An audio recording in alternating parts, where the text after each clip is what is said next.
The Battle of Thermopylae. We all think we know the story. A few thousand Greeks, led by 300 Spartans and their defiant king, Leonidas, make a glorious last stand against an unstoppable Persian tide. Their defeat was a foregone conclusion, but their courage echoes through eternity. The Persian Emperor, Xerxes, won the battle, clearing his path to conquer Greece. But that's where the popular story ends, and where the real story of a catastrophic victory actually begins. In 480 BC, Xerxes stood at the peak of what should have been his greatest triumph. He'd crushed the legendary Spartans, the gateway to Greece was wide open, and his colossal army was ready to swallow the European continent. But what if that victory wasn't a victory at all?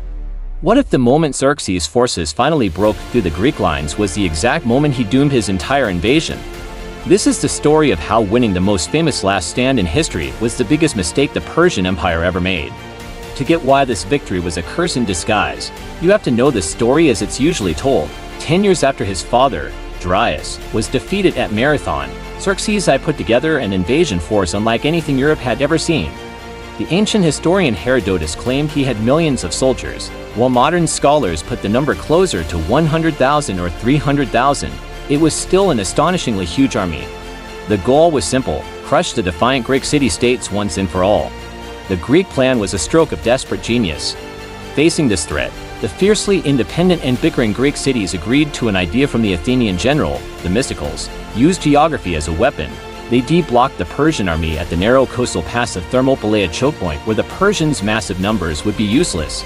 At the same time, their navy would hold off the Persian fleet in the nearby Straits of Artemisium. Commanding the roughly 7,000 men on the ground was Spartan King Leonidas and his 300 elite bodyguards. For 2 days, this small Greek force did the impossible, holding the pass against wave after wave of Persian attacks. The tight space was perfect for the Greek phalanx, their heavy armor and long spears creating an unbreakable wall of bronze and death. Herodotus tells us the Persian casualties were so shocking that Xerxes, watching from his throne, leaped to his feet 3 times in terror for his army. Even his elite troops, the legendary immortals, proved all too mortal against the disciplined Greeks. But on the 3rd day, a local man named Aphialtes betrayed them, showing the Persians a hidden mountain path to outflank the defenders. Realizing the position was lost, Leonidas ordered most of the army to retreat. He, however, chose to stay. With him were his 300 Spartans, 700 Thespians who refused to leave, and 400 Thebans. They fought to the last man, a final, brutal stand that passed immediately into legend. Xerxes had his victory.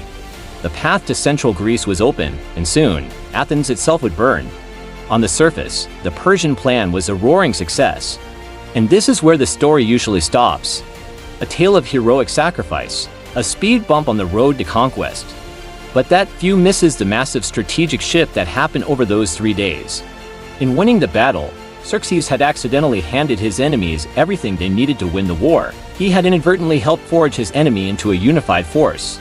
Given them the one thing they desperately needed, time and shattered the most powerful weapon in his arsenal, the myth of Persian invincibility. Many historians now agree that the victory at the Hot Gates was a classic Pyrrhic victory, one that cost him everything. Before Thermopylae, Greece was less a country and more just a name for a bunch of rival city-states. Athens and Sparta were enemies. Corinth didn't trust Athens. Thebes was a reluctant partner.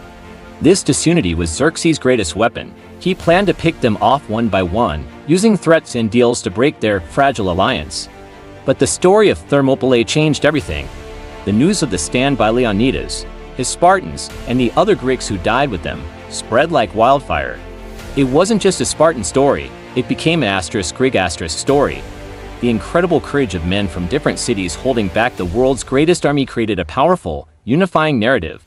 The stand proved that resistance wasn't futile, even against impossible odds. It galvanized wavering city-states and lit a fire under the Greek alliance. Suddenly, the war wasn't just about defending individual cities, it was an ideological struggle for the soul of Hellas. The Spartans, by sacrificing themselves for all of Greece, proved their commitment wasn't just to their own territory, silencing those who wanted to retreat and defend only the Peloponnese. Xerxes had marched into Greece to fight a collection of squabbling rivals. After Thermopylae, he was facing a nation. This transformation from a fractured collection of rivals into a unified fighting force is one of the most crucial, yet often overlooked, consequences of Thermopylae. It is a perfect example of how a tactical win can set the stage for a massive strategic defeat. Beyond the morale boost, the most direct consequence of Thermopylae was the gift of time. The stand, which held up the Persian army for several critical days, was far more than a minor inconvenience. For the Greek alliance, every single hour was vital, and that delay had two enormous consequences. First, it allowed for the full-scale evacuation of Athens. The Mysticals knew the city couldn't be held. The delay at Thermopylae gave him the window he needed to get the city's men, women, and children to the nearby island of Salamis. So when Xerxes' army finally marched into Athens, they found a ghost town. He could burn the buildings, but the heart of Athens, its people and its military had escaped to fight another day. Second, and even more importantly, the delay was a lifeline for the Greek navy. The naval battle at Artemisium, fought at the same time as Thermopylae, had been a brutal, inconclusive fight that left the Greek fleet battered. When news came that Leonidas had fallen, the Mysticals ordered a strategic retreat. The time Leonidas bought allowed the fleet to withdraw in good order, preserving it as a fighting force. This fleet was the key to everything. It regrouped in the Saronic Gulf, repaired and reinforced, and prepared for one last gamble. If the Persian army had broken through Thermopylae just 2 or 3 days earlier, the Greek navy might have been trapped and destroyed, and the war would have been over. Instead, the delay ensured the survival of the very fleet that would, weeks later, lure the Persians into the narrow straits of Salamis and utterly smash them. That naval victory was the true turning point of the war, and it wouldn't have been possible without the sacrifice at Thermopylae. Thermopylae shattered that illusion. For 2 days, Xerxes watched his best troops, including his elite immortals, get slaughtered by a tiny force. The narrow pass that neutralized his numbers also exposed a fatal weakness. His lightly armored infantry were no match for the heavily armed Greek hoplites in close combat. The losses were staggering. Herodotus claimed the Persians lost 20,000 men. While that's almost certainly an exaggeration, the losses were undeniably severe and wildly inefficient. This wasn't just a personnel problem, it was a crisis of morale.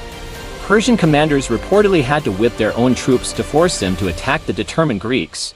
For the average Persian soldier, the battle was a terrifying preview. If a few thousand Greeks could do this much damage, what would the full armies of Sparta and its allies be like on an open field? For Xerxes, the victory was soured by fury and a growing dread. In a rage, he ordered Leonidas's head cut off and his body put on display, a shocking act that violated the Persian custom of honoring a valiant foe. This wasn't the act of a confident conqueror, but of a frustrated king realizing his invasion would be far costlier than he'd ever imagined. When Xerxes' army marched south, from the smoking ruins of Thermopylae, they looked like conquerors. The path to Athens was clear, and total victory seemed certain. But in reality, they were marching toward a trap of their own making. The victory at Thermopylae had fundamentally changed the war. It had unified the Greeks with a story of heroic martyrdom. It had bought just enough time for the Athenian population to flee and for the all-important Greek navy to escape, regroup, and prepare for the decisive battle at Salamis. And it had planted a seed of fear in the Persian army, shattering their myth of invincibility. The dominoes fell just as the Mysticals had hoped. The naval victory at Salamis crippled the Persian fleet, forcing Xerxes to retreat to Asia, fearing he'd be trapped in Europe. He left his general, Mardonius, behind with a stranded land army, his naval supply line severed. The next year, at the Battle of Plataea, the largest hoplite army the Greeks ever assembled would meet and crush what was left of the Persian invasion force. Xerxes won the Battle of Thermopylae, but many historians argue he lost the war the moment he marched past the Hot Gates. His triumph was a mirage, a bloody and costly victory that helped create the very conditions for his ultimate defeat. The sacrifice of Leonidas and his men wasn't a glorious ending. It was the beginning of the end for Xerxes' dream of conquest.